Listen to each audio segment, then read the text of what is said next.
నమస్కారం సిటీ వార్తలకి స్వాగతం. రాష్ట్ర వ్యాప్తంగా ఎన్నికల అనంతరం జరిగిన అల్లర్లపై ఈసీ ఆదేశాలతో ప్రభుత్వం సీట్ను ఏర్పాటు చేసింది. మాచర్ల, కారంపూడి, నస్ట్రాపేట ఇతర ప్రాంతంలో నమోదైన కేసులతో పాటు ఆయా ప్రాంతాలను సిట్ అధికారులు పరిశీలించనున్నారు. ఇప్పటికే పల్నాడు కలెక్టర్ బదిలీ కాగా ఎస్పీతో పాటు పలువురు డీఎస్పీలు, సీఐలను ఈసీ సస్పెండ్ చేసింది.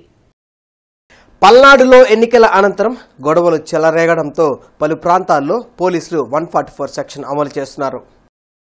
సత్తెనపల్లి, మాచర్ల, పిడుగురల్ల తదితర ప్రాంతాల్లో మోహరించిన పోలీసులు ప్రజలు ఎక్కడ గుమ్ముకూడకుండా చర్యలు చేపట్టారు.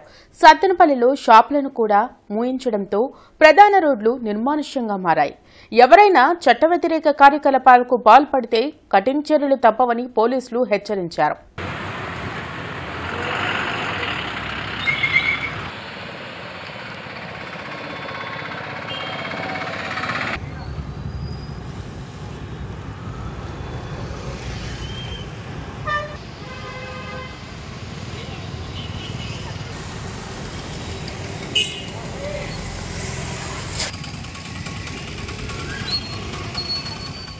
మామిడి పండ్లను కృత్రిమంగా మగ్గపెట్టి వినియోగదారుల ఆరోగ్యంతో వ్యాపారులు చెలగాటం ఆడుతున్నారని గత్తపూరి కన్జ్యూమర్ ఫోరం అధ్యక్షుడు హరిబాబు మండిపడ్డారు.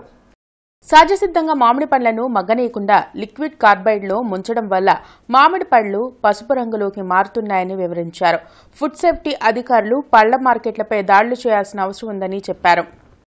కార్బైడ్ లిక్విడ్ అనేది వచ్చింది. ఈ లిక్విడ్లో ఇలాగా ముంచేసి ఆకుపచ్చగా ఉన్న మామిడి పండుని ఇలాగ ముంచేసి తీయంగానే పసుపచ్చ కలర్కి వచ్చేస్తుంది.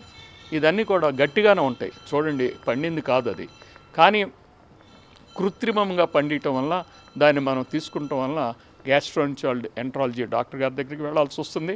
అలానే సాయంత్రం ఎప్పటికీ వాంతులు, విరోచనాలు, తలపోటు ఇవన్నీ రావడం జరుగుతుంది. దీనింటి కారణం కూడా ఏంటంటే ఇదే. వరల్డ్ హెల్త్ ఆర్గనైజేషన్ రిపోర్ట్ ప్రకారం 500 మంది మన గుంటూరు జిల్లాకి ఇన్స్పెక్టర్లు ఉండగా మన దౌర్భాగ్యం 45 మంది మన ఆంధ్రప్రదేశ్ మొత్తానికి ఉన్నారు. వీళ్ళు వివిధ రకాలుగా వాళ్ళు సేవలు వినియోగిస్తున్నా సరే అది వినియోగదారులకి చాలా బాధాకరంగానే ఉంటుంది. ఆరగ్రహారంలోని వాసవి కన్యకా పరమేశ్వరి అమ్మవారి జయంతి మహోత్సవ కార్యక్రమం వైభవంగా జరుగుతోంది.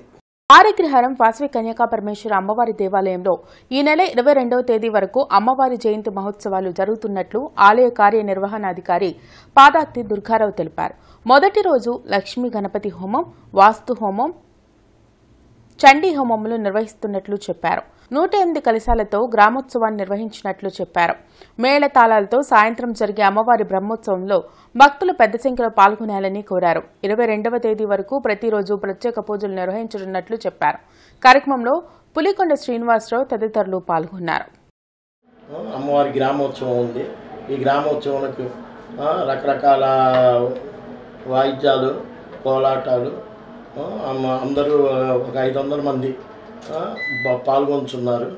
కావున భక్తులెల్లరూ అందరూ తప్పకుండా ఈ గ్రామోత్సవంలో పాల్గొనవలసిందిగా కోరుచున్నాం.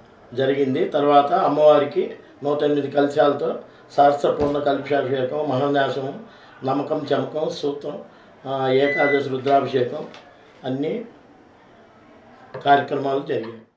దక్షిణ భారతదేశంలో కామర్స్ విద్యారంగంలో అత్యంత గుర్తింపు మరియు 22 సంవత్సరాల అనుభవం కలిగినటువంటి మాస్టర్ మైండ్స్ విద్యా సంస్థల వారు ఈ నెల 20వ తేదీన జాబ్ మేళా నిర్వహించనున్నట్లు మేనేజ్మెంట్ తెలిపింది.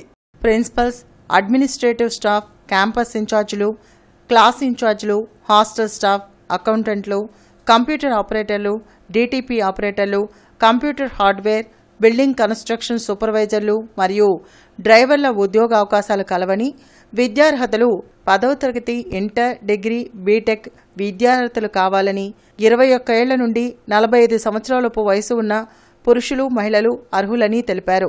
ఎంపికైన వారికి జీతం 10,000 రూపాయల నుండి 35,000 వరకు ఉంటుందని, దూర ప్రాంతాల వారికి వసతి మరియు భోజన సౌకర్యాలు కల్పించబడినని తెలిపారు. ఆసక్తి కలిగిన అభ్యర్థులు సోమవారం ఉదయం 3/11 బ్రాడీపేటలోని మాస్టర్ మైండ్స్ మెయిన్ క్యాంపస్కు రెజ్యూమ్ మరియు విద్యార్హతల సర్టిఫికేట్ జిరాక్స్ కాపీలు మరియు పాస్పోర్ట్ సైజ్ ఫోటోతో ఉదయం 10 గంటలకు హాజరు కావాలని మేనేజ్మెంట్ తెలిపింది. ఇంటర్మీడియట్ అడ్వాన్స్ సప్లిమెంటరీ పరీక్షలు ఈ నెల 24 నుండి జరగనున్నాయి. గుంటూరు జిల్లా వ్యాప్తంగా 17,576 మంది విద్యార్థులు ఈ పరీక్షకు హాజరు కానున్నారు. గుంటూరు జిల్లా వ్యాప్తంగా 17,776 మంది విద్యార్థులు ఈ పరీక్షలకు హాజరు కానున్నారు. జిల్లా వ్యాప్తంగా 96 పరీక్షా కేంద్రాలను ఏర్పాటు చేశారు. ఉదయం 9 గంటల నుంచి మధ్యాహ్నం 12 గంటల వరకు ప్రథమ సంవత్సరం విద్యార్థులకు, మధ్యాహ్నం 2:30 నుంచి సాయంత్రం 5:30 వరకు ద్వితీయ సంవత్సర పరీక్షలు జరుగుతాయి.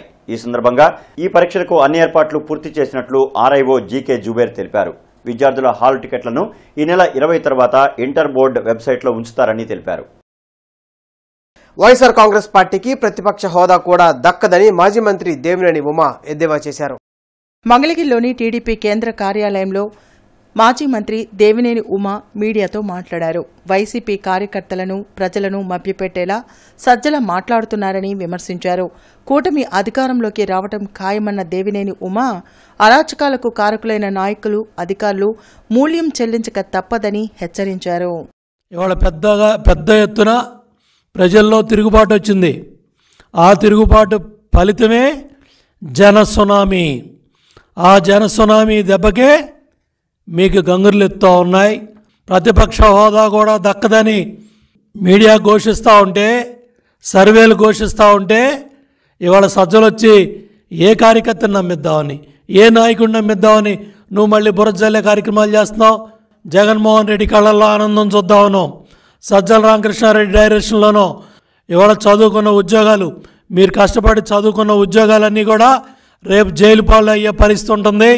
ఇవాళ జగన్మోహన్ రెడ్డి మాటినో, ఏ సజ్జల రామకృష్ణారెడ్డి మాటినో, మీరు చేసే అధికారులు చేసే తప్పులకి మీరు మూల్యం చెల్లించుకుంటారని కూడా నేను తెలియజేస్తా ఉన్నా. బ్రహ్మాండమైన మెజార్టీతో ఎన్డీఏ కూటమి అధికారంలో రాబోతుంది. చంద్రబాబు నాయుడు గారు ముఖ్యమంత్రి అవగానే మీరు చేసిన పాపాలు, మీరు చేసిన దుర్మార్గాలు, మీరు చేసిన కుట్రలో మీరు దోచుకున్న దోపిడీ అంతా కూడా కక్కిస్తారు.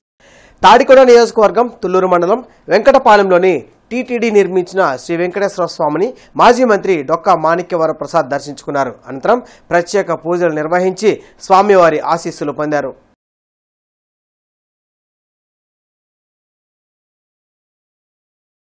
ఈ వార్తలందరితో సమాప్తం.